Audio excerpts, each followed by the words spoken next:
આજથી એક્ઝેક્ટલી 92 વર્ષ પહેલા તમારામાંથી કોઈને ખબર છે શું હતું? અગર જો કોઈને ખ્યાલ હોય તો ચેટ્સ યુઝ કરી શકો છો.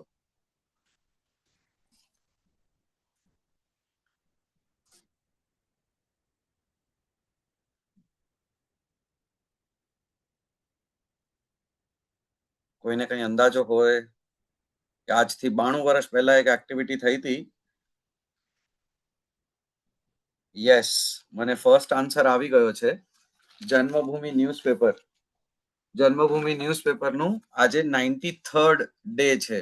92 યર્સ કમ્પ્લીટ કર્યા જન્મભૂમિ ન્યૂઝપેપરે. અને they are entering into 93rd year. Janmabhoomi group of newspapers જેમના 3 મોટા પબ્લિકેશન્સ છે. સૌરાષ્ટ્રથી ફૂલછાપ, કચ્છમાં કચ્છ મિત્ર અને મુંબઈમાં જન્મભૂમિ ના નામે ન્યૂઝપેપર આવે છે. હું એવું ધારું છું કે તમારા બધાના ઘરે આ ન્યૂઝપેપર આવતું હશે. તમે અગર જો મુંબઈમાં રહેતા હો અને તમને સૌરાષ્ટ્રના સમાચાર ખાસ જાણવાની ઈચ્છા હોય કે તમને કચ્છના તમારા પોતાના વતનના અગર જો ન્યૂઝ જાણવાની ઈચ્છા હોય તો આ એક જ લગભગ એવું ન્યૂઝપેપર છે જે આખું ડેડિકેટેડ એક પેજ આપે છે કચ્છ અને સૌરાષ્ટ્ર માટે. તો આપણને આપણી ધરતીથી કનેક્ટ રાખે છે જન્મભૂમિ. એ જ જન્મભૂમિની અંદર અને સાથે સાથે જૈનોત ફોરમ જે છેલ્લા લગભગ 2008 થી કચ્છ માટે એક્ટિવ મહેનત કરી રહ્યું છે, એક્ટિવિટીઝ કરી રહ્યું છે. મુંબઈથી લોકોને અમે લોકો પ્રેરિત કરી રહ્યા છે કે યુ ટર્ન કરે, કચ્છ તરફ જાય અને પોતે સમજવાની કોશિશ કરે, જાય, વિઝિટ કરે, જુએ કે કેટલું બધું પરિવર્તન કચ્છમાં આવી ચૂક્યું છે. મારી ઘડિયાળમાં 8:31 થયા છે. તો હું આજના સેશનની શરૂઆત કરું છું કોઈ પણ ડીલે કર્યા વગર. મને તમને જણાવતા ખૂબ જ આનંદ થાય છે કે આજે આપણી વચ્ચે ઉપસ્થિત છે શ્રીમતી જીનલબેન શાહ. એ CFP છે, પર્સનલ ફાઇનાન્સ પ્રોફેશનલ પણ છે. જીનલબેન શાહ લગભગ છેલ્લા 16 વર્ષથી 16 યર્સથી રોકાણના નાણાંનું સંચાલન કેવી રીતે કરવું, ફાઇનાન્શિયલ એજ્યુકેશન ક્ષેત્રમાં કામ કરી રહ્યા છે. તેઓ સર્ટિફાઈડ પ્લાનર એટલે કે CFP, સર્ટિફાઈડ ફાઇનાન્શિયલ પ્લાનર જેમને કહેવાય. તો એમની પાસે એ ડિગ્રી છે. તેઓ MFI registered mutual fund distributor છે. તેમણે MIT પુણેથી પોતે વેલ્થ મેનેજમેન્ટમાં ડિપ્લોમા પણ કર્યો છે. હાલમાં તેઓ ગાલા ભણસાલી કરીને ખૂબ જ એક પ્રતિષ્ઠિત સંસ્થા છે, ઓર્ગેનાઇઝેશન છે, એમાં કામ કરી રહ્યા છે. સ્ટોક બ્રોકર છે. મુંબઈ ની બ્રાન્ચ સાથે તેઓ સંકળાયેલા છે. તેમણે ઘણા બધા તેમની જે 16 વર્ષની જે ટ્રેક છે એમાં ઘણા બધા નોકરિયાત લોકોને, પરિવારોને, બિઝનેસ ઓનર્સને અને HNI એટલે કે હાઈ નેટવર્થ ઇન્ડિવિજ્યુઅલને વિવિધ પ્રકારના રોકાણ કેવી રીતે કરવા, નાણાંનું કેવી રીતે મેનેજમેન્ટ કરવું એના વારામાં તેમણે માર્ગદર્શન આપ્યું છે. તેઓ લોકોને અને આજે તમારા માટે ખાસ મ્યુચ્યુઅલ ફંડ ઇન્ડસ્ટ્રી ઉપર ખૂબ જ ફોકસ કરી અને આજે તમને ઘણું બધું એના વિશે જ્ઞાન આપવાના છે. મ્યુચ્યુઅલ ફંડ આમ તો નામ બહુ સિમ્પલ છે પણ જેમને મ્યુચ્યુઅલ ફંડ ના બારામાં ખબર હશે એમને ખબર હશે કે એટલું સિમ્પલ નથી. આપણે SIP પછી એવી ઘણી બધી ટર્મ્સ યુઝ કરતા હોઈએ તો આજે આપણને એ બધી ટર્મ્સને સિમ્પ્લિફાઈ કરી આપશે જીનલબેન. અને એમના જે ઉતાર ચઢાવ જે હોય છે એના બારામાં પણ આપણને સમજાવશે. જીનલબેન નો હંમેશા એક પ્રયાસ રહ્યો છે કે દરેક રોકાણકાર જે હોય એ માત્ર રોકાણ ન કરે પણ એને સમજી, વિશ્વાસપૂર્વક અને યોગ્ય માહિતીના આધારે નિર્ણય લઈ શકે. મહિલાઓને આર્થિક રીતે જાગૃત અને આત્મવિશ્વાસુ અને સ્વતંત્ર બનાવવાના અભિગમ સાથે જ આપણે એમનું હાર્દિક સ્વાગત કરીએ. હું જીનલબેનને રિક્વેસ્ટ કરીશ કે પ્લીઝ તમે આજનું સેશન ચાલુ કરો. તો ઓવર ટુ જીનલબેન. Thank you. Yes, thank you, Rupeshbhai. Thank you for the wonderful introduction. And I think I am really obliged કે આજે જ્યારે જન્મભૂમિનો 93rd બર્થડે છે એ દિવસે I got a chance કે હું આ ઓડિયન્સ સામે પ્રેઝન્ટ કરી શકું. Thank you to Janmabhoomi, thank you to Jain Youth Forum, and of course, thank you to Gala Bansali also. મારી જર્ની ઓલવેઝ ગાલા બંસાલી સાથે જ રહી છે. મતલબ હું એઝ એન ઇન્ટર્ન મેં ગાલા બંસાલીમાં જોઈન કરેલું અને ત્યારથી ટિલ ડેટ જે મારું એક્સપિરિયન્સ છે બધું ત્યાં જ બિલ્ડ થયું છે. સો yes, thank you. And I think હું આપણે ઘણા બધા I can see there are quite a few participants. એક વીકડે ઇવનિંગના આટલું ટાઈમ કાઢીને આટલા બધા જમા થયા છો. Congratulations to JYF and Janmabhoomi also કે આટલું સારી રીતે યુ કેન ગેધર પીપલ, અને congratulations to each and every જે બધા તમે આવ્યા છો ટુ લિસન ટુ ધીસ. એટલે ધીસ શોઝ કે આપણે ઇન્ડિયામાં હવે લોકોને ઈચ્છા થાય છે હજી પ્રોપર એક ફાઇનાન્શિયલ લિટરસી જે કહીએ ને, ઇન્ડિયાની લિટરસી રેટ તો વધી રહી છે, બટ ફાઇનાન્શિયલ લિટરસી રેટ પણ વધારવી બહુ જરૂરી છે. અને ધીસ રિયલી શોઝ કે કેવી રીતે હવે બધા સિરિયસ થઈ રહ્યા છે કે આપણે જાણવું, ખબર હોવી જોઈએ. યુ નો, આપણે ઓફકોર્સ કોઈનું ગાઈડન્સ લઈએ ને એવી રીતે કરીએ, પણ પોતાને પણ થોડુંક ખ્યાલ હોવું જોઈએ as two how to go about things. So yes, with that note, આ નોટ ઉપર I think I will start my presentation. મારી સ્ક્રીન દેખાય છે બધાને? Yes, it's quite visible. Yeah, okay, great. So yeah, મેં પીપીટી ઇંગ્લિશમાં બનાવી છે, but don't worry, I try to talk. એટલે ગુજરાતીમાં પણ વાત કરવાની ટ્રાય કરીશ, એટલે એક બધાને સિમ્પલ લેંગ્વેજમાં સમજાય એવી રીતે આઈ વિલ ટ્રાય ટુ આ સેશનને આગળ લઈએ. સો અને આઈ થિંક સમવેર કોઈએ મેન્શન પણ કરેલું કે કાલનું થોડું એક રિકેપ પણ અગર થઈ જાય તો કોઇન્સિડન્ટલી મારી પણ જે સ્લાઇડ્સ છે એમાં તમારે કાલનું પણ થોડું રિકેપ પણ મળી જશે. તો ધ ફર્સ્ટ થિંગ ઇઝ કે વાય વિમેન. આઈ એમ ગેસિંગ આપણે જે ઓડિયન્સ છે એમાં મેક્સિમમ વિમેન જ હશે, કાં તો બધા વિમેન હશે.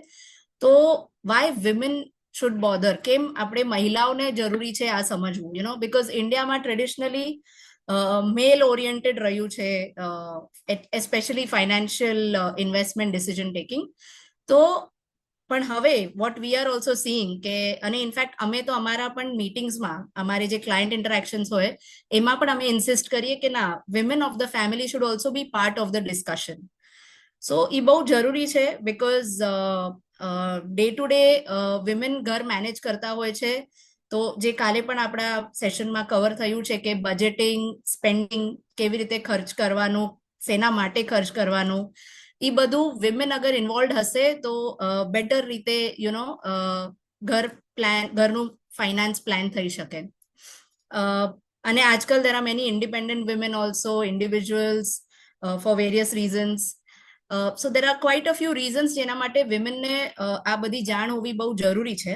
અને એક સિમ્પલ થિંગ જે મેં થોડી ટાઈમ પહેલા પણ કીધું કે કાંઈ નહીં તો એટલીસ્ટ પોતાના પૈસા મેનેજ કરવા માટે, મેનેજ ભલે બીજું કોઈ કરતું હોય, આપણે કોઈ એડવાઇઝર થ્રુ કરતા હોઈએ, પણ આપણને પણ એક જાણ હોવી જોઈએ કે what is right, what is wrong. કે કોઈ બેંકનો આપણને એમ્પ્લોયી પ્રોડક્ટ વેચે છે, પણ એ શું એના ટાર્ગેટ માટે વેચે છે કે એકચ્યુઅલી પ્રોડક્ટ મારા માટે બરાબર છે કે નહીં, એ બધું એક જાણ હોય તો એ એક ફરક પડે છે. ઓલ્સો એક સપોર્ટ પણ રહે. સપોઝ ઇવન ઇફ કોઈ હોમ મેકર હોય તો પણ એક એમના હસબન્ડને એમના ડે ટુ ડે કામમાં અગર એ બિઝી હોય તો એક home maker can take up this part, જ્યાં ખાલી ઇન્વેસ્ટમેન્ટનું ડિસિઝન નહીં, એના પછી પણ ઘણું બધું એક્ઝિક્યુશનમાં પણ ઘણું બધું ટાઈમ એનર્જી લાગતી હોય છે. તો as a group, as a unit એ સાથે મળીને એ લોકોનું ફાઇનાન્શિયલ પ્લાનિંગ સારું ટ્રેક પર રહી શકે. એના માટે જરૂરી છે કે women should understand about managing money. Also આજકાલ શું થઈ રહ્યું છે, what is happening today in the world. Newspaper તો બધા જ વાંચી રહ્યા છે. વી નો કે સેડલી વોર ચાલી રહ્યું છે, હજી પણ કંઈ શાંત થયું નથી. અને ધીસ ટાઈમ આ વોરમાં સૌથી વધારે જે ઇમ્પેક્ટ થયું છે એ ઓઇલ એન્ડ ગેસ, એ બધાને થયું છે. તો એના વજહથી કાલે જ આપણે ઇન્ફ્લેશન ઉપર આઈ થિંક ચર્ચા કરેલી પ્રીવિયસ સ્પીકરે, બટ એ જ ઇન્ફ્લેશન જે છે એ આવા જ્યારે વોરનું સિનેરિયો હોય અને એસ્પેશિયલી ઓઇલ પર અગર ઇમ્પેક્ટ આવે છે તો એના વજહથી ઇન્ફ્લેશન એટલે કે મોંઘવારી હજી વધારે વધી શકે એના ચાન્સીસ હોય છે. એટલા માટે મોંઘવારીને સમજવું અને કેવી રીતે એને આપણે માત આપી શકીએ. એટલે શું છે, ઇન્વેસ્ટમેન્ટમાં આપણા માટે 2-3 ચીજો છે જે ખાસ આપણને ઓવરકમ કરવાની છે. એક તો છે મોંઘવારી, બીજું હોય ટેક્સીસ, અને ત્રીજું હોય કે કયા પ્રોડક્ટ્સ એવા હોવા જોઈએ જેમાં કોસ્ટ સૌથી ઓછું લાગે, સો દેટ આપણું આ 3-4 ફેક્ટરના વજહથી આપણું રિટર્ન વધે, એટલે એનાથી આપણી વેલ્થ ગ્રો થાય. સો મોંઘવારી શું હોય? મોંઘવારી આપણા સેવિંગ્સને ઓછું કરી દે. એટલે એક એક્ઝામ્પલ આપીશ કે સમજો 2014માં કોઈને એક નોર્મલ મિડલ ક્લાસ ઘર ચલાવવા માટે 25,000 રૂપિયા વોઝ ઇનફ એમની લાઈફસ્ટાઈલ માટે. પણ અને 6% જ મોંઘવારી. આ તો જે ન્યૂઝપેપરમાં આપણે વાંચીએ છીએ ને કે કન્ઝ્યુમર પ્રાઇસ ઇન્ડેક્સની ઇન્ફ્લેશન એક હોય, એટલે ન્યૂઝપેપરનું 6%નું હું રેટ લઉં છું. તો 6% પ્રમાણે પણ અગર એ મોંઘવારી વધી છે તો સેમ 25,000ના લાઈફસ્ટાઈલ માટે આજે 50,000 લાગે છે, રાઈટ? તો બટ આમાં એવું છે કે જે ન્યૂઝપેપરનું ઇન્ફ્લેશન તો આપણે જોયું 6% હોય, પણ આપણને આજકાલ એક બીજું ઇન્ફ્લેશન પણ નડતું હોય છે, જે હોય છે કે લાઈફસ્ટાઈલ ઇન્ફ્લેશન. જેમ જેમ આપણી ઇન્કમ વધે ને એમ આપણા ખર્ચા પણ વધે એટલે કે ખાલી પ્રો રેટા નહીં, પણ આપણે પછી અલગ અલગ ચીજો, થોડું ઘરમાં બેટર ફર્નિચર કે ગાડી કે એ બધું પણ વપરાશ કરતા ચાલુ થઈએ. એનાથી આપણને ખાલી 6%ની મોંઘવારી નથી લાગતી, એનાથી ઘણી વધારે, કદાચ 8-9%ની પણ મોંઘવારીનો દર લાગતો હશે. તો આપણને એ 9%ને બીટ કરવાનું ટ્રાય કરવાનું. 9 તો મેં એમ જ કીધું છે, આનો પર્સન ટુ પર્સન ડિફર કરે છે. કોઈ આટલો ખર્ચો ન પણ કરે, પણ મોસ્ટ કેસીસમાં એવું થાય કે જેમ ઇન્કમ વધે એવી રીતે આપણા એક્સપેન્સીસ પણ વધી જાય. આપણે એક લાઈફસ્ટાઈલ આપણી નેક્સ્ટ લેવલ પર જવાની ટ્રાય કરીએ તો આપણને એટલા માટે પણ વેલ્થ ગ્રો કેવી રીતે થઈ શકે કે આપણે આ લાઈફસ્ટાઈલ ઇન્ફ્લેશનને પણ બીટ કરી શકીએ, એ જોવું જરૂરી છે, રાઈટ? સો આ તો કાલે પણ કવર થયેલું કે શું કરવાનું હોય. આઈડિયલી જનરલી આપણે શું કરીએ કે આપણે ઇન્કમ હોય પછી ખર્ચો કરીએ અને પછી જે બચે મંથ એન્ડ પર કે કાંઈ તો થોડું ઘણું કાંઈ બચ્યું હોય તો એ આપણે વિચાર કરીએ, ઇન્વેસ્ટ કરીએ. એ પણ નોટ એવરીબડી, બધા નહીં વિચાર કરતા હોય ઇન્વેસ્ટ કરવાનું, પણ મે બી મંથ એન્ડ કાં તો 6 મહિને 12 મહિને જે થોડા ઘણા પછી અકાઉન્ટમાં બચ્યા છે તો એમ લાગે કે હવે આને ક્યાંક ઇન્વેસ્ટ કરી દઉં. But the idea should be reverse.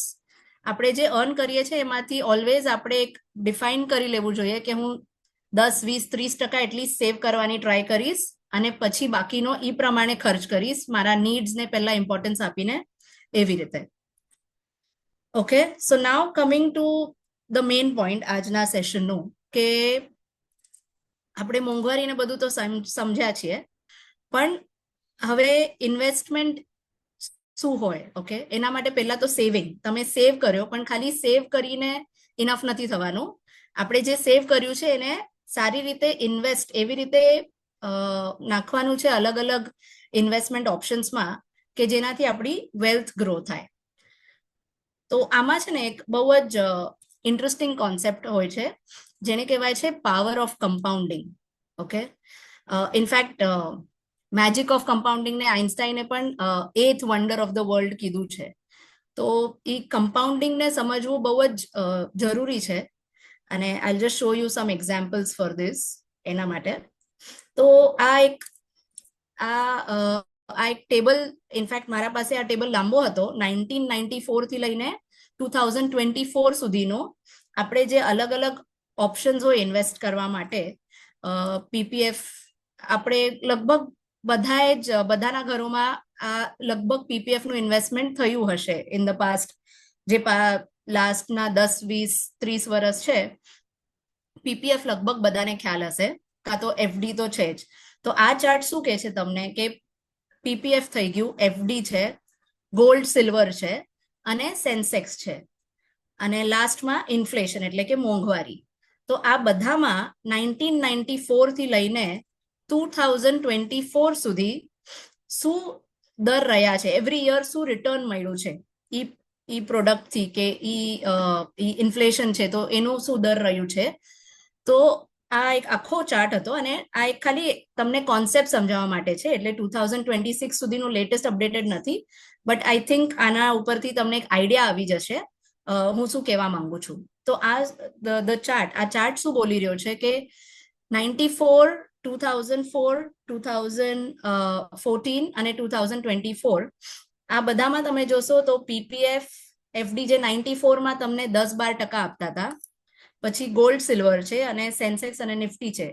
આ બધાનું અગર હું હવે તમે અગર એક CAGR કરીને લખેલું છે આમાં, કમ્પાઉન્ડેડ ગ્રોથ રેટ, ઓકે, તો અગર આપણે એનો આ જોશું ને CAGR ની જે રો છે કે તમારે ફિક્સ્ડ ઇન્કમમાં પીપીએફમાં સરવાળે કેટલા છૂટ્યા ઇન ધીસ 20-year બકેટ, કોઈએ પીપીએફમાં રાખ્યા હોત 20 વર્ષ માટે, 94માં 12% હતું, પછી 8% થયું, સોરી પીપીએફ ઇઝ નોટ 5.3 હમણાં પણ 8% જ છે, પણ આનો અલ્ટિમેટલી CAGR અગર કાઢીએ છીએ તો 8.4 આવે છે.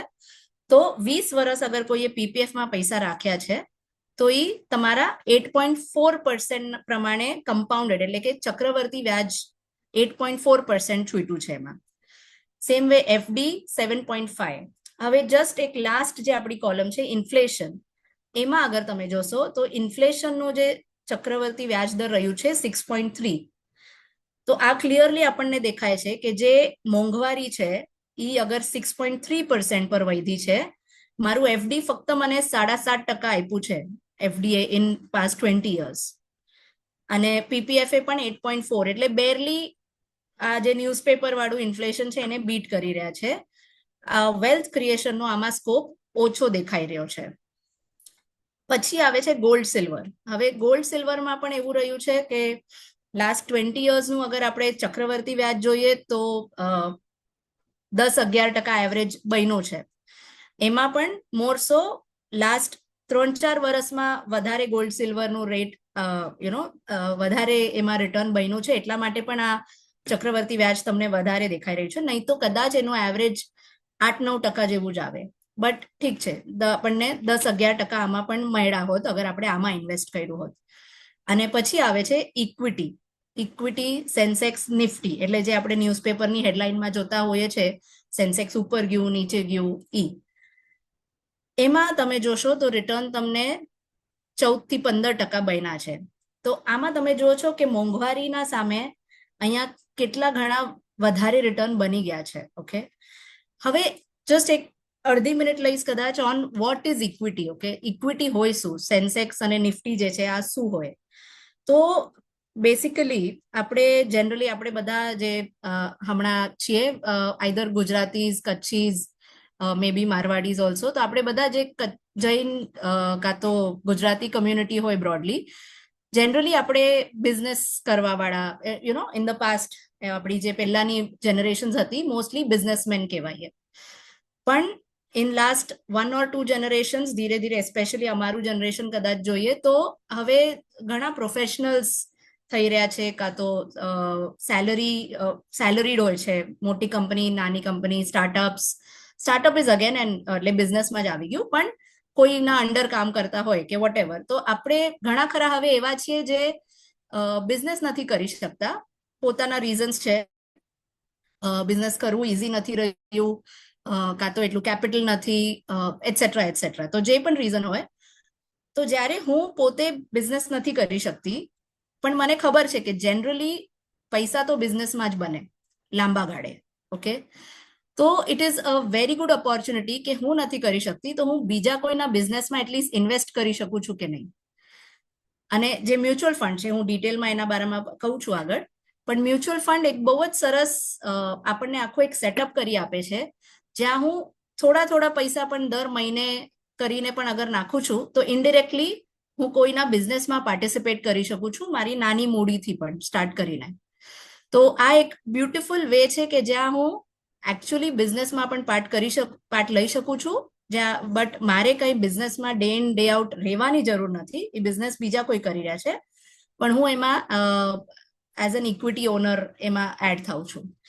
ઇક્વિટી એટલે કે ઇન અ વે સમજો કે પાર્ટનર, બટ એવી રીતે જસ્ટ એક સિમ્પલ લેંગ્વેજમાં કહું છું. અને આ સેન્સેક્સ નિફ્ટી શું હોય કે એ એક જે આપણા ઇન્ડિયામાં છે ને ઘણી બધી કંપનીઝ લિસ્ટેડ છે, તો એ કંપનીઝની ટોપની જે 30 કે 50 કંપનીઝ છે ઇન્ડિયાની, જેમ કે રિલાયન્સ, એચડીએફસી બેંક, ઇન્ફોસિસ, આ બધી, તો એ ટોપની 30 કે 50 કંપનીઝનો એક ધારો, એ જે કંપનીઝ જે ધારામાં એ લોકોના ભાવનું ચડ ઉતર થાય એ રીતે એ સેન્સેક્સ અને નિફ્ટી આપણને એક જસ્ટ એક બેન્ચમાર્ક કહીએ અમારા લેંગ્વેજમાં, કે એક આપણને એક રેફરન્સ પોઈન્ટ હોય કે એ જે પ્રમાણે ઉપર નીચે થાય છે એ પ્રમાણે કદાચ ઇન્ડિયાના બધા બિઝનેસીસનું થતું હોય.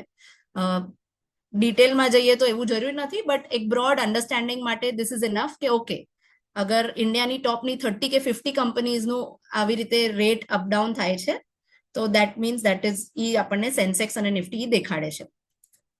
તો કમિંગ બેક મારા આ ટેબલ ઉપર, કે હું શું કહેવા માંગુ છું કે જ્યાં મોંઘવારી 6.3% નો દર છે 20 વર્ષ માટે, આપણને સ્કોપ છે કે આપણે 14-15% પણ કમાવી શક્યા હોત. ઓકે, હવે એક બીજું ટેબલ તમારા પાસે લઈશ, રજૂ કરીશ. આમાં એવું છે કે જનરલી છે ને એક રૂલ ઓફ 72 કરીને હોય. ઓકે, રૂલ ઓફ 72 તમને શું કે 72 divided by the rate of interest, 72 divided by મને જે રેટ મળે છે એનાથી હું ડિવાઈડ કરું 72 ને, એટલો ટાઈમ લાગે મારા પૈસાને ડબલ થવા માટે. હું લમસમ એક પોઈન્ટ પર અગર 100 રૂપીસથી ચાલુ કરું છું, હું માની લઉં છું એફડી નો રેટ 7.2 છે, કદાચ એ પણ નથી, ઘણા જગ્યા પર 6-6.5 છે, પણ મેથેમેટિક્સ માટે કે ક્યાંક મળતું પણ હોય સિનિયર સિટીઝન જેને વધારે ને એવી રીતે, તો 7.2 નો અગર મને દર મળે છે, દેટ મીન્સ 72 ડિવાઈડ બાય 7.2 એટલે 10 વર્ષે મારા પૈસા ડબલ થશે. ઓકે, અને ઇક્વિટી જે આપણે આના પહેલાના ચાર્ટમાં પણ જોયું કે એકચ્યુઅલી 14-15% થયું છે, તો હું ઇક્વિટીને 14.4% નો રેટ મેં લીધો છે, કે સમજો ઇક્વિટીએ મને 14.4% આપ્યા, તો 72 ડિવાઈડ બાય 14.4 એટલે 5 વર્ષ, તો મારે ઇક્વિટી 5 વર્ષમાં ડબલ થઈ શકે એ ક્ષમતા છે એમાં. ઓકે, તો આ મેથેમેટિક્સ માટે આપણે અગર આ ટેબલને સ્ટ્રેચ કરીએ આગળ, કે એફડી અને ઇક્વિટી બંનેમાં મેં 100 રૂપીસ નાખ્યા, 5 વર્ષ પછી ઇક્વિટી કદાચ 200 થઈ ગઈ હોત, એફડી ને 200 થવા માટે 10 વર્ષ લાગ્યા હોત. ઓકે, આગળ 20 વર્ષે એફડી 400 થઈ હોત, પણ ત્યાર સુધી ઇક્વિટી કદાચ મારું ઇક્વિટીનો પોર્ટફોલિયો 1600 થઈ ગયું હોત, અને એને હજી આગળ લઈ જાઓ તો 30 યર્સમાં 800 ની સામે ઇક્વિટી વુડ હેવ બીન 6400, અને 40 યર્સ 40 વર્ષમાં એફડીમાં જે મેં 100 રૂપિયા નાખેલા એ કદાચ 1600 પર પહોંચ્યા હોત, પણ જે ઇક્વિટીમાં રાખ્યા છે એ 25,600 થઈ ગયા હોત. સો આ શું કહી રહ્યું છે કે 7.2 અને 14.4 એટલે આમ જોશો તો ખાલી ડબલનો જ ફરક છે, પણ આ જ મેજિક ઓફ કમ્પાઉન્ડિંગ જે હું થોડી વાર પહેલા કહેતી હતી ને, આ મેજિક ઓફ કમ્પાઉન્ડિંગ દેખાડી રહ્યું છે આપણને કે આ જ્યારે હું ચક્રવર્તી વ્યાજ કહું છું, તો જેમ જેમ ટાઈમ મારો ઈ ઇન્વેસ્ટમેન્ટમાં વધતો જાય એમ એમ મારો જે રિટર્ન છે, એકચ્યુઅલ રિટર્ન જે 100 નું 25,600 થઈ ગયું, એ કેવી રીતે ગ્રો થયું, ખાલી ડબલ નથી થયું, એફડી ના 1600 સામે 3200 નથી થયું, એનાથી ઘણું વધારે થયું છે. સો ઈ પોટેન્શિયલ છે. એફડી ના બિયોન્ડ આપણને જોવાની જરૂર છે કે એફડી ડેફિનેટલી સેફ છે, બેંક એફડી ઓફકોર્સ આમ તો 5 લાખ સુધી જ એની પણ ઇન્સ્યોરન્સ આપે છે બેંક્સ, આરબીઆઈ, બટ એનાથી બિયોન્ડ પણ ઘણા ઓપ્શન્સ છે. હવે તો એટલા બધા ઓપ્શન્સ આવી ગયા છે, આજે આપણે બહુ જ સિમ્પલ ડિસ્કસ કરશું, પણ એકચ્યુઅલી ડિટેલમાં અગર તમે જાઓ તો હજી પણ ઘણા ઓપ્શન્સ, ઘણા વેરિએશન્સ આવી ગયા છે. જેમ આપણે કુકિંગ કરીએ એમાં કેવી રીતે પહેલા આપણે સિમ્પલ શીખ્યા, પછી ધીરે ધીરે ઘણી રેસિપીઝ એમાં આપણે કાંઈ પોતાની રીતે પ્લસ માઇનસ કરીએ, એવી રીતે ઘણું બધું, ઘણા ઓપ્શન્સ આવી ગયા છે હવે ફાઇનાન્સ વર્લ્ડમાં પણ આ એક તમને જસ્ટ દેખાડવા માટે છે કે એકચ્યુઅલી અગર એફડી થી બિયોન્ડ તમે જોશો તો શું એક ઓપ્શન છે ઇક્વિટીનો. અને 2020 જ્યારે કોવિડ હતું ત્યારથી લઈને 24-25 સુધી તો આઈ એમ શ્યોર આપણે બધા પણ આપણા ઘરોમાં, અને મે બી મેની ઓફ યોલ તમે પણ ઘણાએ કદાચ ટ્રેડિંગ પણ કરી હશે, તો ઇક્વિટી શું છે એમ તો ઘણાઓને ખ્યાલ આવ્યું હશે લાસ્ટ 4-5 વર્ષમાં, પણ એને એકચ્યુઅલી કેવી રીતે કરવું જોઈએ એના ઉપર હું તમને નેક્સ્ટ કહીશ. કે આમ જોશો ને, જે મેં તમને ટેબલ પણ દેખાડ્યો, એ આમ જોવામાં આપણને લાગે કે એકદમ સ્ટ્રેટ લાઈન છે, કાંઈ વાંધો નથી. ઇઝીલી 100,25,600 પણ થઈ ગયા છે 40 વર્ષમાં. પણ એ એકચ્યુઅલીમાં જ્યારે યુ આર રાઇડિંગ ઇટ ત્યારે એવું નથી. આપણને લાગે કે મારો પ્લાન એકદમ સરળ છે, પણ રિયાલિટી ઓલવેઝ એ લાઈફની જેમ છે. એટલે સેન્સ ઇક્વિટીમાં પણ ઇન્વેસ્ટ કરવાનું ઇઝ અપ્સ એન્ડ ડાઉન્સ આવ્યા કરશે. આપણને રેડી રહેવું જોઈએ એ અપ્સ એન્ડ ડાઉન્સ ને ફેસ કરવા માટે. ઓકે, હવે એને કેવી રીતે તમે કેવી રીતે એને ઓવરકમ કરી શકો, કે આ અપ્સ એન્ડ ડાઉન્સ છે તો શું કરવાનું. સો ધ બેસ્ટ વેઝ આપણને છે ને ગોલ બેઝડ ઇન્વેસ્ટિંગ, કે મારું શું ધ્યેય છે. હું જે મને ઘણી વાર કોઈ પણ ઇન્વેસ્ટર આમ રેફરન્સથી કે કોઈ કોલ આવે તો મને જનરલી કોઈ લોકો એમ જ કહેશે કે મારા પાસે 1 લાખ છે કે 5 લાખ છે કે વોટ એવર, અને મને નાખવા ઇન્વેસ્ટ કરવું છે. But then my first question, મારો હંમેશા એ લોકોને પહેલો ક્વેશ્ચન હોય છે કે શાના માટે ઇન્વેસ્ટ કરવું છે. અને પછી અમે તો પ્રિફર કરીએ પ્રોપર પ્રોફાઇલિંગ કરીને ઇન્વેસ્ટમેન્ટ આગળ લેવાનું. અને એ પ્રોફાઇલિંગમાં મેન આવે કે તમારા ગોલ્સ શું છે. Short term goals, short term એટલે અમે કહીએ 1 to 3 years, નેક્સ્ટ 1 થી 3 વર્ષમાં તમારે શું તમારે ગોલ્સ આવશે, તમારે ક્યાં ખર્ચો કરવાનું કદાચ આવી શકે. પછી 3 to 5 yearsમાં શું આવે, ને 5-7 yearsના બિયોન્ડ શું આવે.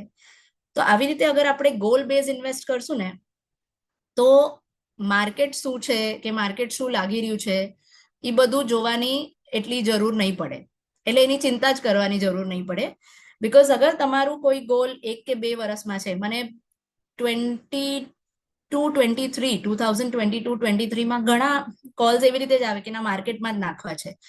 પણ અગર કોઈને 1 કે 2 વર્ષમાં એમના બાળકના એડ્યુકેશન માટે પૈસા જોઈતા હોય, તો હું એમને કહું માર્કેટ ભલે કેટલું પણ સારું લાગતું હોય, પણ તમારે માર્કેટમાં 2 વર્ષ માટે પૈસા નથી નાખવા. અગર તમારું બાળક હજી 20 વર્ષ પછી એડ્યુકેશન માટે જોઈએ કે કંઈ તમને આવી રીતે હોય 10-12 વર્ષ પછી જોઈતા હોય તો નાખીએ. ડેફિનેટલી માર્કેટ 1 વર્ષમાં સારું રિટર્ન આપવાની ફૂલ ક્ષમતા છે, બટ એને પડવાની પણ ફૂલ ચાન્સ છે. એટલે શોર્ટ ટર્મમાં છે ને જે માર્કેટની ચડ ઉતર હોય ને એ બહુ વધારે હોય. એટલે એ આપણને સમજવું બહુ જરૂરી હોય. આપણને ગોલ બેઝ ઇન્વેસ્ટમેન્ટ કરવાનું.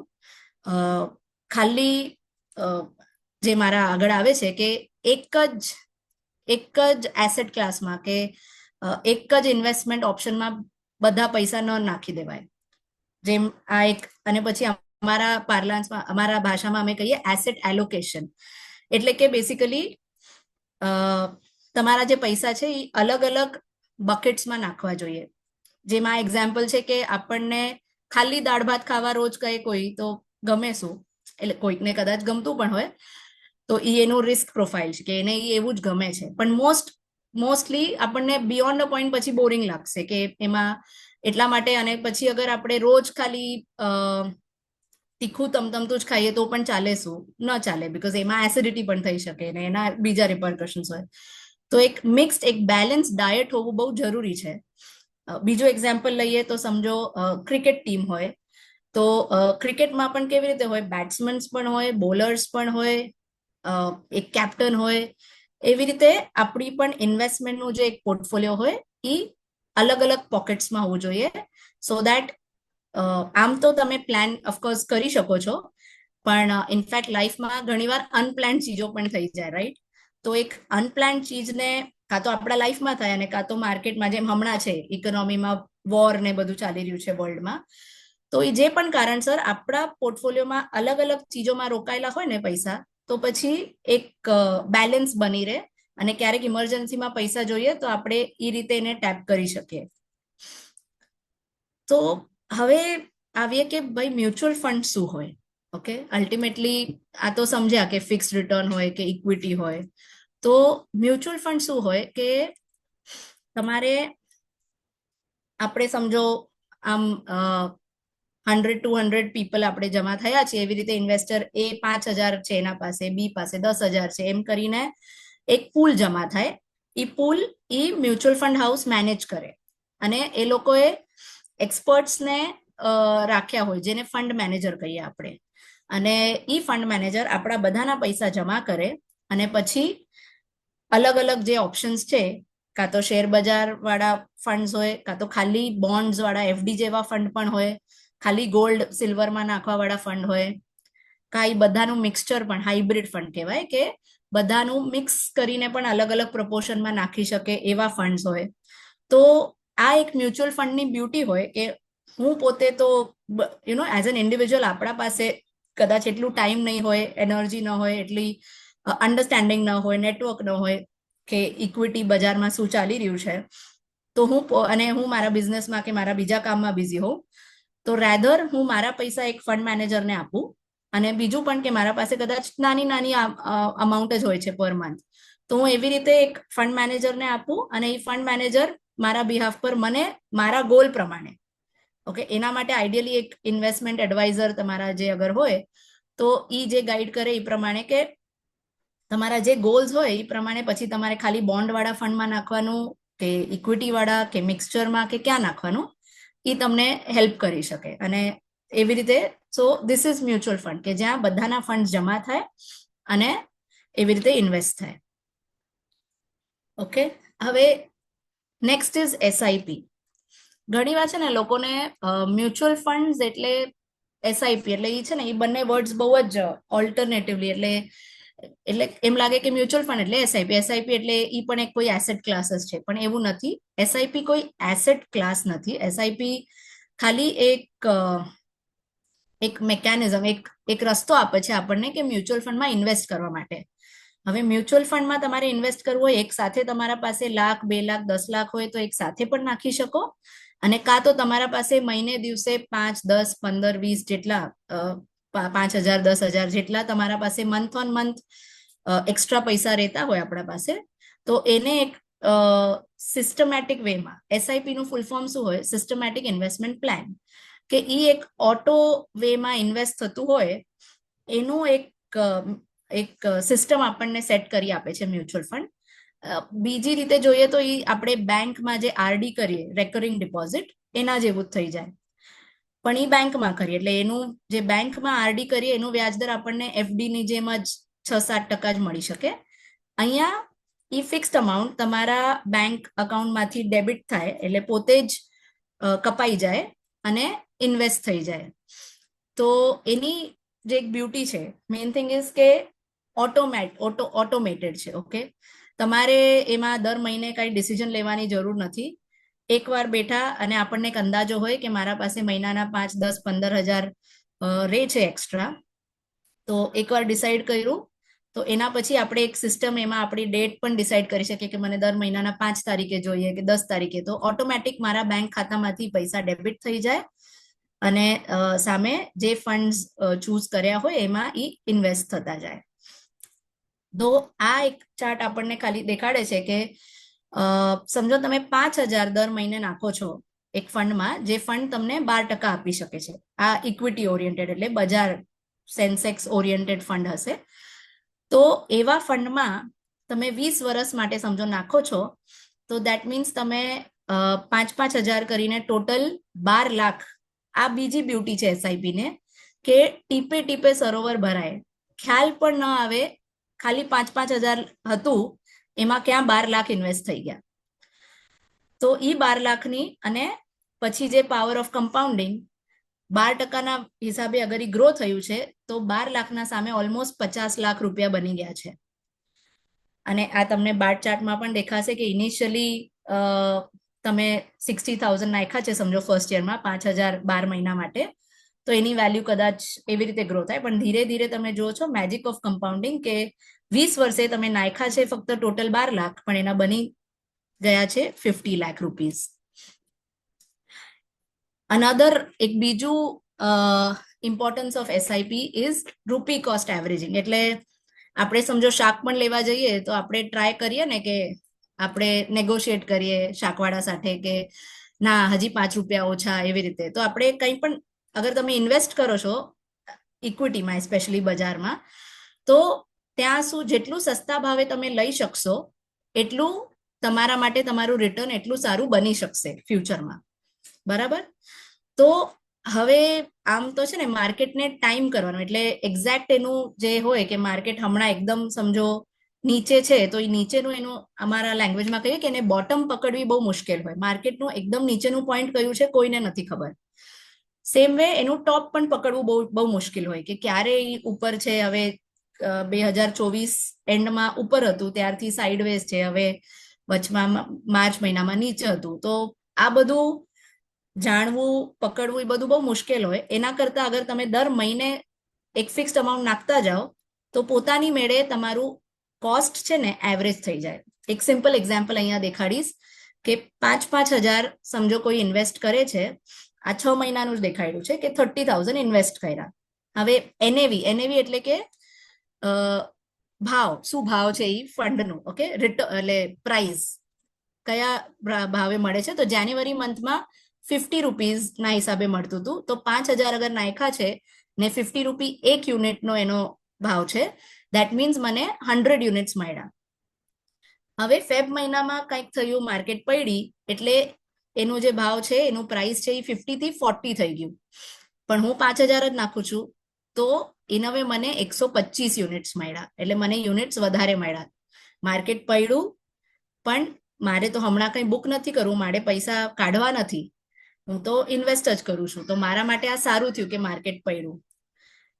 સેમ વે માર્ચમાં પણ પડ્યું. એમ કરીને અલ્ટિમેટલી મેં 6 મહિનામાં અગર હું નોર્મલ ખાલી 100 યુનિટ ખરીદતી હોત તો ખાલી 600 યુનિટ્સ થાત. પણ અહીંયા બીકોઝ મેં ઓટો મોડમાં નાખી દીધું કે જે પણ ભાવ હોય આપણે તો લેવાનું જ છે, તો 600 નહીં, ઇનફેક્ટ 653 યુનિટ્સ જમા થઈ ગયા. અને મારું એવરેજ એનએવી તમે જોશો, એવરેજ પરચેઝ કરવાનો મારો રેટ શું થયો તો 47.5, જ્યારે કે જૂન મહિના જે છેલ્લા મહિનામાં આપણે જોઈએ છે કે એનો ભાવ 60 રૂપીઝ છે. હવે અગર મને વેચવું હોય તો 60 પ્રમાણે હું વેચી શકું છું, પણ મારો પરચેઝનો ભાવ એવરેજ આ દર મહિને હું જે નાખું છું એના વજહથી મારી ખરીદી બહુ સવડા ભાવે થઈ ગઈ. 47.5 પર જ મારે એવરેજ ખરીદી થઈ. ઓકે, તો આ તો હતું કે એસઆઈપી શું હોય, મ્યુચ્યુઅલ ફંડ શું હોય. પણ જેમ મેં ત્યારે પણ કીધું કે જ્યારે તમે ઇક્વિટી ઓરિએન્ટેડ ઇન્વેસ્ટમેન્ટ કરો છો તો તમારે ઈ વાતનું બહુ આજે મેં કીધેલું તમને કે ઈ વાતનું બહુ ધ્યાન રાખવું પડશે કે જર્ની સ્ટ્રેટ નહીં હોય, જર્નીમાં ઉતાર ચઢાવ આવશે. ઓકે, તો આપણને ઈ વાતનું ધ્યાન રાખવાની બહુ જરૂર છે કે આપણે પેનિકમાં સેલ ન કરીએ. સો એક કેવું હોય ને, આજે બધા મેં તમને રિટર્ન્સ દેખાડ્યા ને 20 વર્ષ, 30 વર્ષ, 40 વર્ષ, એકચ્યુઅલમાં આ રિટર્ન બની શકે છે. પણ કોના બની શકે છે? જે ઈ 20, 30, 40 વર્ષ ઈ ઇન્વેસ્ટમેન્ટમાં રહ્યું હોય એના.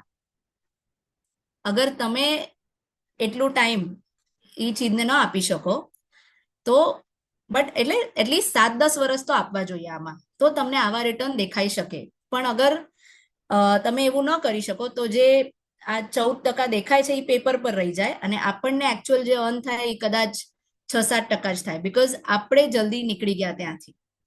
તો ઘણું અમે જોયું છે કે 2008 હોય કે 2020 હોય, જ્યારે માર્કેટ બહુ પડ્યું છે ને ત્યારે ઘણા લોકો ડરીને આમ નીકળી જાય કે ના ના હવે તો એ લોકોને લાગે કે હવે આ અંત છે, આનાથી ખરાબ એટલે હજી ખરાબ જ થશે. પણ આઈડિયલી એવું ન કરવું જોઈએ. આપણને પેનિક સેલિંગ માર્કેટને જોઈને ન કરાય.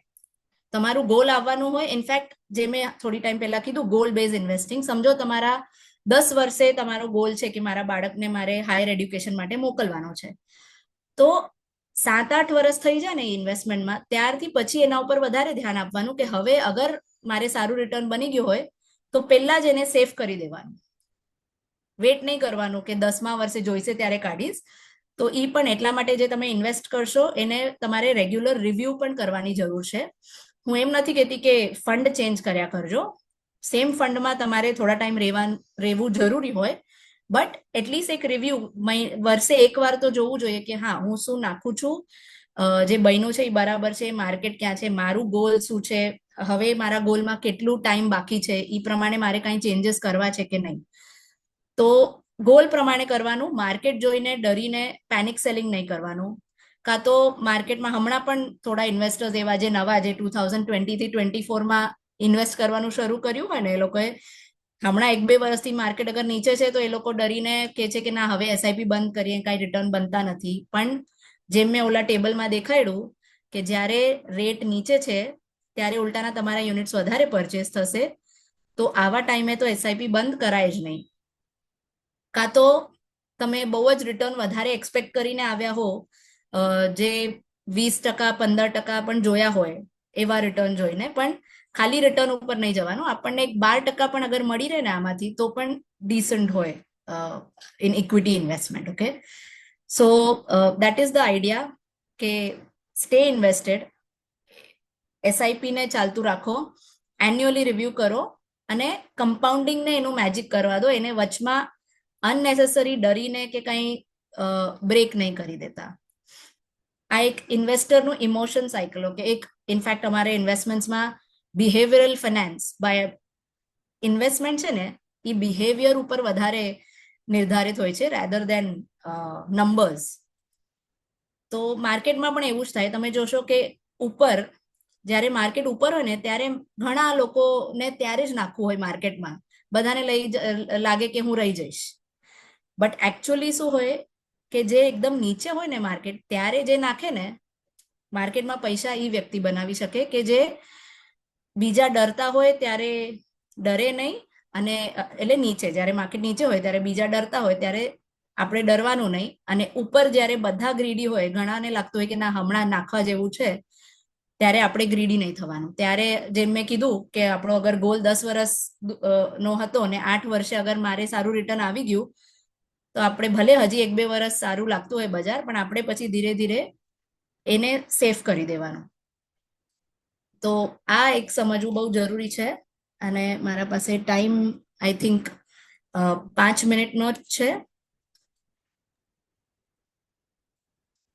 રૂપેશભાઈ? Yes. Okay, okay. So, yeah, so I will just end with this. Okay, just take 5 key takeaways. Hopefully, I hope તમને પણ આ વર્થ લાગ્યું હોય. તમે જે લાસ્ટ 30-40 મિનિટ્સ આપણે સ્પેન્ડ કરી, તો ધ આઈડિયા શુડ બી કે કંઈક તો આમાંથી તમે એક્શન પણ લો. ખાલી સાંભળ્યું સ્મશાન વૈરાગ્ય થાય એવું નહીં, પણ શું એક્શન લઈ શકીએ કે અગર તમે એસઆઈપી નથી કરતા તો સ્ટાર્ટ નાઉ. એટલીસ્ટ 1000ની એસઆઈપી થી સ્ટાર્ટ કરો. ધીરે ધીરે તમે ચાલુ કરશો ને તો તમને ફાવટ આવતી જશે, સમજાતું જશે કે કેવી રીતે થાય. 1000 થી પણ ચાલુ કરીને તો ઇનફ છે. કોઈ 10,000 1-2 વર્ષ પછી કરશે એના કરતા આપણે હમણાંથી 1000 થી પણ ચાલુ કરીએ ને, that is more important. Another thing, time in the market is more important then timing the market. એટલે તમારે માર્કેટમાં રહેવું વધારે જરૂરી છે. એને ટાઈમિંગ નથી કરવાનું કે આ ઉપર છે તો સારું છે કે નીચે છે તો ખરાબ છે. આપણે અગર વિચાર કર્યું છે 10 વર્ષ 12 વર્ષ નાખવું છે તો એ ડિસિપ્લિન કન્ટિન્યુ કરવું બહુ જરૂરી છે. ક્યારે પણ પેનિકમાં એસઆઈપી સ્ટોપ નહીં કરતા, એ ડિસિપ્લિનને કન્ટિન્યુ રાખવું. આમાં એકચ્યુઅલી મેં ઇન્સ્યોરન્સ નથી કવર કર્યું અને જસ્ટ આ જોતા ત્યારે મને ક્લિક થાય છે કે એક ઇન્સ્યોરન્સ પણ જે આપણી ટ્રેડિશનલ એલઆઈસી પોલિસીઝ હતી ને, એમાં પણ આમ જોશો ને તો રિટર્ન તો ખાલી 6% જેવું જ બને છે, 5-6% જેવું જ. બટ ઇન્સ્યોરન્સની એક બ્યુટી શું હોય કે એ આપણને બાંધી રાખે. આપણે 15-20 વર્ષનું કોન્ટ્રાક્ટ હોય ને તો આપણે ન છૂટકે મોસ્ટ ઓફ ધ ટાઈમ આપણે કન્ટિન્યુ જ કરીએ.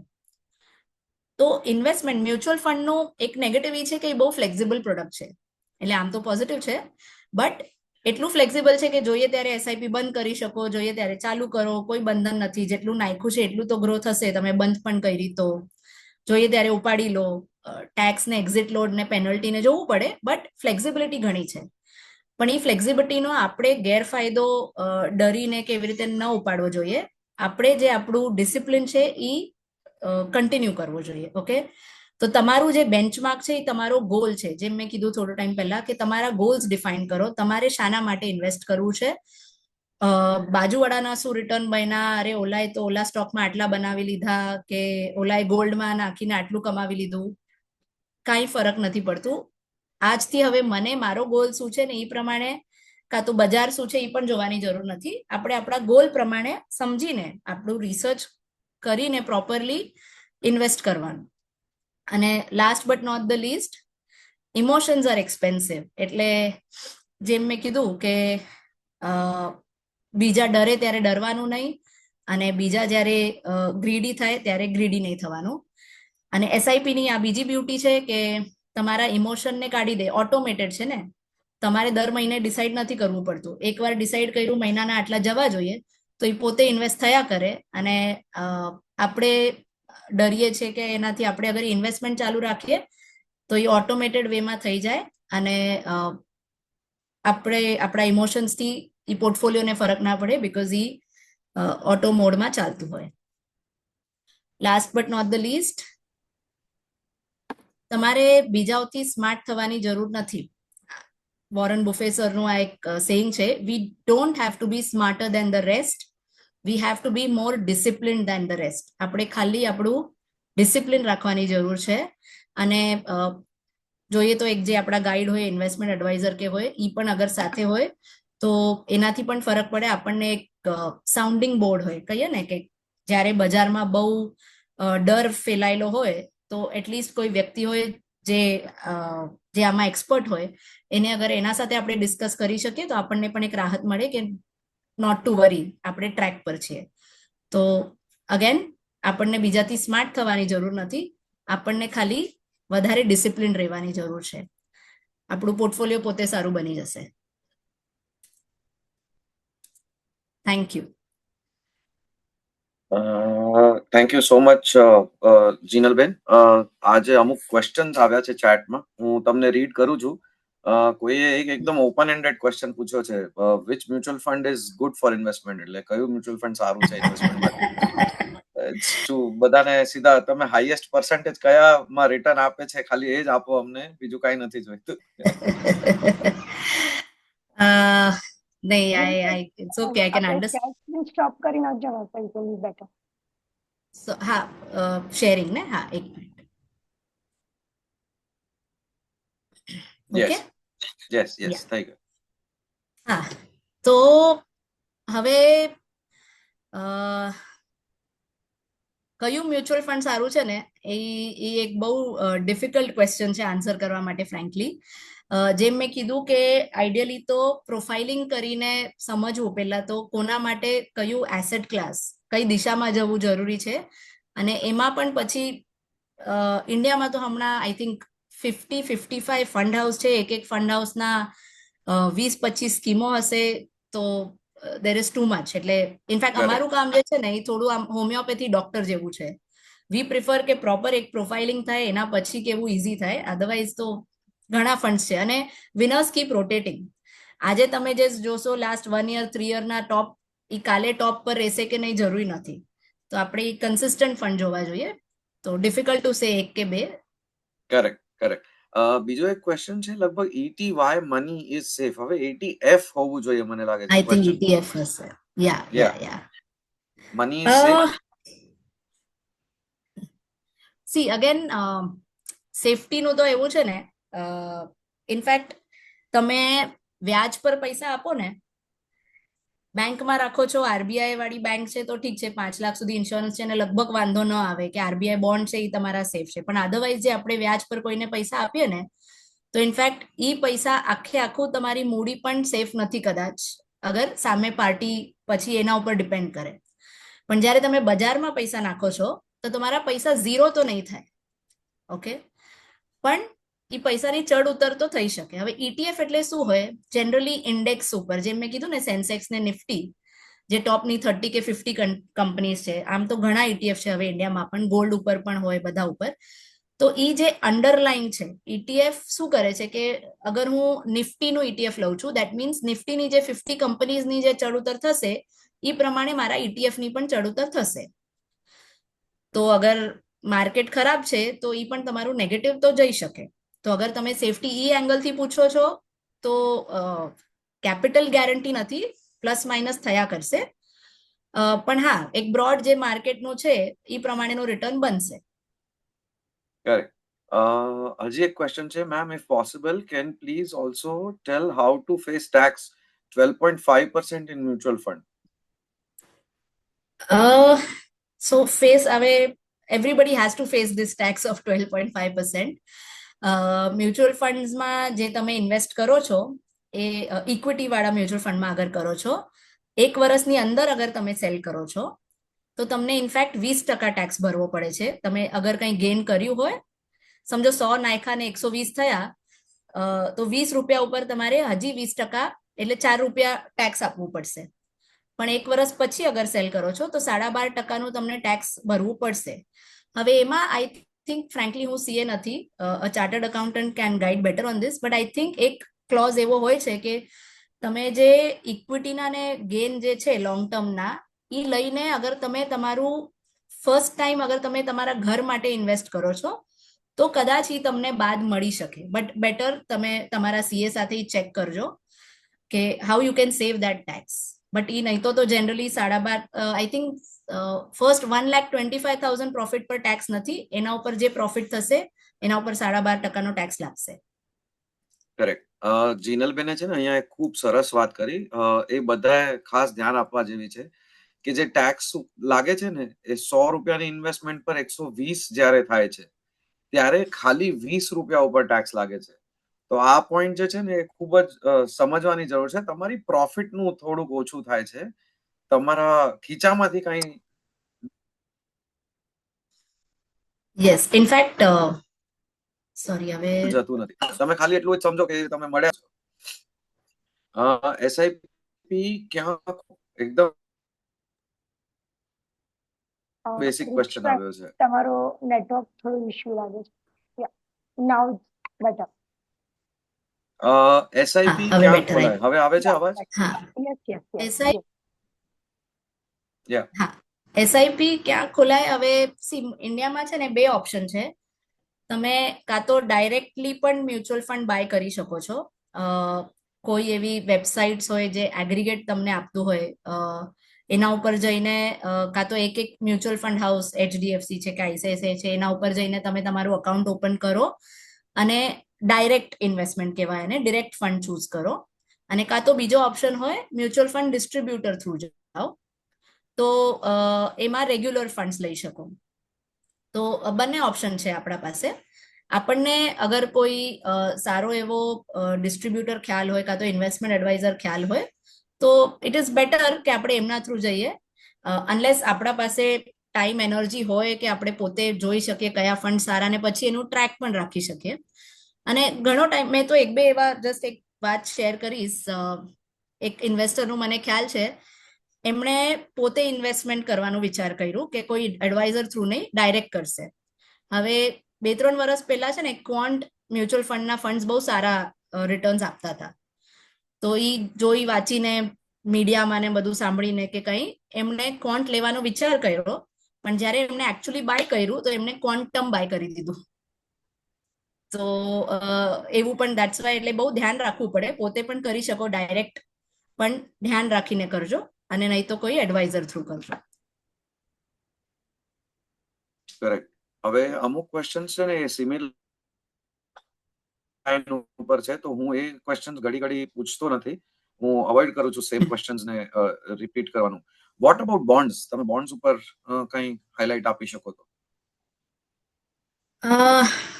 ઓકે, બોન્ડ્સમાં તો એવું છે ને કે અગેન એઝ આઈ સેડ કે તમારે થોડું, ઇનફેક્ટ બોન્ડમાં જે તમે ઇન્વેસ્ટ કરો છો એ તમે વ્યાજ પર પૈસા આપો છો, રાઈટ?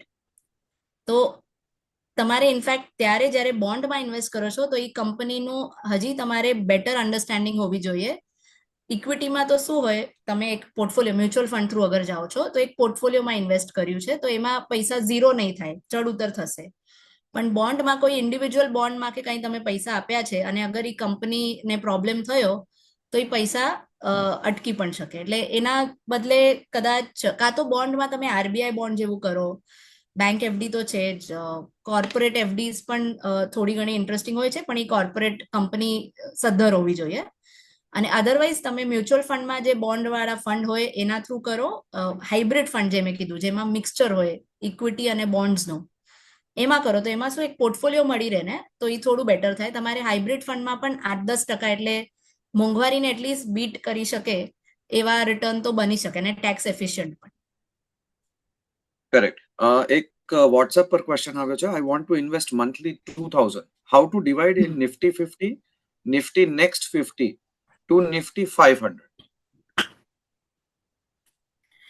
અગેન જેનરિક આન્સર આપી શકું, પણ અધરવાઇઝ ઇટ રિયલી ડિપેન્ડ્સ. તમારું Yes. રિસ્ક પ્રોફાઇલ ને બધું સમજીને કરવું પડે. બટ મે બી તમે 1000 રૂપીઝ નિફ્ટી 50 માં નાખી શકો. નિફ્ટી 50 રેલેટિવલી ઓકે, નોટ એબ્સોલ્યુટલી, પણ રેલેટિવલી સેફ હોય.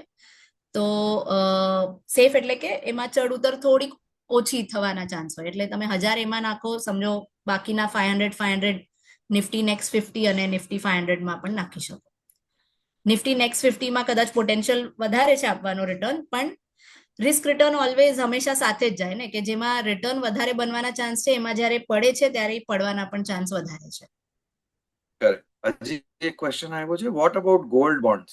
ગોલ્ડમાં કાલે પણ ક્વેશ્ચન હતો અને આજે બી છે, કારણ કે ફિમેલ્સ છે એટલે આઈ એમ શ્યોર ગોલ્ડ લવ તો ક્યારે ઓછું થવાનું નથી. હા, નહીં, આઈ કેન અન્ડરસ્ટેન્ડ. પ્લસ ગોલ્ડે જે પ્રમાણે રિટર્ન આપ્યા છે લાસ્ટ 3-4 yearsમાં, તો many mails have also started seeing towards gold as an interesting investment. પણ સો ગોલ્ડમાં ઇન્વેસ્ટ કરવા માટે 3-4 ઓપ્શન્સ છે. તમે ફિઝિકલ ગોલ્ડ લઈ શકો છો, ગોલ્ડના ETF, જે મેં કીધું થોડો ટાઈમ પહેલા, કે ગોલ્ડના રેટ પ્રમાણે પૈસા નાખે અને એ લોકોને એકચ્યુઅલ ગોલ્ડ રાખવો પડે એઝ અ બેકઅપ. એ તમારે ડીમેટમાં આવી જાય. પછી ગોલ્ડ ફંડ હોય, કે તમારે ડીમેટ ન હોય તો ગોલ્ડ ફંડ થ્રુ પણ તમે ઇન્વેસ્ટ કરી શકો છો.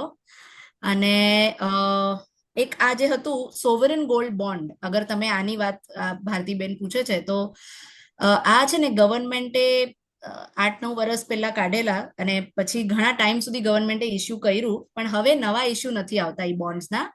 જે જૂના છે એ કાં તો ટ્રેડ થઈ રહ્યા છે, એ પણ તમને ગોલ્ડના રેટ પ્રમાણે જ રિટર્ન આપે છે, પ્લસ વર્ષનું 2-2.5% વ્યાજ પણ આપે છે. તો બહુ સારું ઓપ્શન હતું, પણ હવે આઈ થિંક ગવર્મેન્ટને પણ એ ફિઝેબલ નથી નવા બોન્ડ ઇસ્યુ કરવાનું, એવું છે. કરેક્ટ. મને લાગે છે almost we are done with the question answers. It's almost 9:26. Thank you very much everyone. અચ્છા, નહીં, હજી બી લોકોને નામ તો જોઈએ છે. If possible give 1 or 2 name for Nifty 50, Nifty next 50 best option. મને લાગે છે એ તમે અવોઇડ કરશો આન્સર કરવાનું. થેન્ક યુ વેરી મચ એટલે એવરીવન. નહીં, sorry, I was just saying active passive નું હજી અલગ જ ડિસ્કશન હોય. ઇટ્સ ડિફિકલ્ટ હમણાં કવર કરવાનું. વી અન્ડરસ્ટેન્ડ. જુઓ, હું તમને ખાલી એટલું કહું જીનલબેનના બિહાફ ઉપર, કે ઇન્વેસ્ટમેન્ટ્સની એડવાઇસ કરવી અને ડોક્ટર એ જે આપણને દવા આપે એ એમ ન કહી શકે કે વ્હાઇટ કલરની ગોળીઓ તમારા ઘરમાં જેટલી છે બધી ખાઈ લ્યો, કે તમને તાવ આવે છે તો લાલ ખાઓ અને શરદી થઈ છે તો બ્લુ કલરની ખાઓ. એવું ન હોય. સો પ્લીઝ તમે તમારા ફાઇનાન્શિયલ કન્સલ્ટન્ટ સાથે કન્સલ્ટ કરી અને એના પછી તમારા ઇન્વેસ્ટમેન્ટના ડિસિઝન લેજો. આ તમને ખાલી એક બેસિક નોલેજ માટેનું આ આખું સેશન હતું, એન્ડ આઈ એમ શ્યોર જીનલબેને તમને જે રીતે ગાઈડ કર્યા છે, it was wonderful. Thank you having you Jinalben with us. JYF and Janmabhoomi both are grateful. આજ જે તમે તમારા ટાઈમ આપ્યો એ માટે. Thank you so much. Yes, thank you very much. બધા પાર્ટિસિપન્ટ્સને પણ થેન્ક યુ. પેશન્ટલી તમે સાંભળ્યું, અને થેન્ક્સ ફોર ધ ફીડબેક. હું ચેટ પણ જોઉં છું. Thank you again. Thank you. Yes.